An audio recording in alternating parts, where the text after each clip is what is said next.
वार किया, अमेरिका में आतंक फैलाने की कोशिश की, उसे जो वो जहां भी है उस पर वहां घुसकर वार करने की वकालत हमेशा अमेरिका करता रहा है, लेकिन आज दूसरे देशों को आतंक पर आईना दिखाने की कोशिश करता है।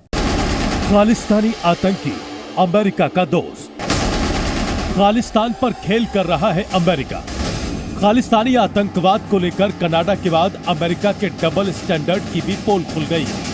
अमेरिका ने भारत पर अमेरिकी नागरिकता रखने वाले खालिस्तानी आतंकी की हत्या की साजिश का बेबुनियाद आरोप लगाया है।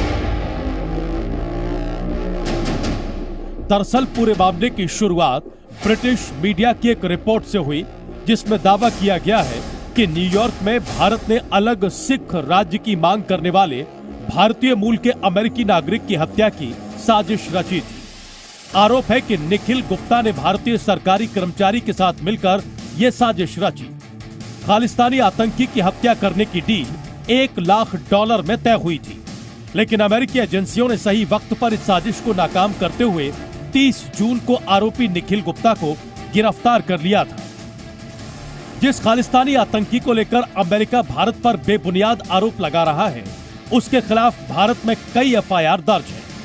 आतंक पर समझौता न करने का दावा करने वाला अमेरिका भी खालिस्तानियों पर दोहरा रवैया अपनाता रहा है। आप सोच में पड़ गए होंगे कि खबर का इस डायलॉग से क्या लेना देना है, तो आपको बता दें कि हमारी खबर खालिस्तानी आतंकी गुरु पतवंत सिंह पन्नू से जुड़ी हुई है। वही गुरु पतवंत सिंह पन्नू जिसे भारत आतंकवादी कहता है और अमेरिका और कनाडा जैसे अपना नागरिक बताते हैं।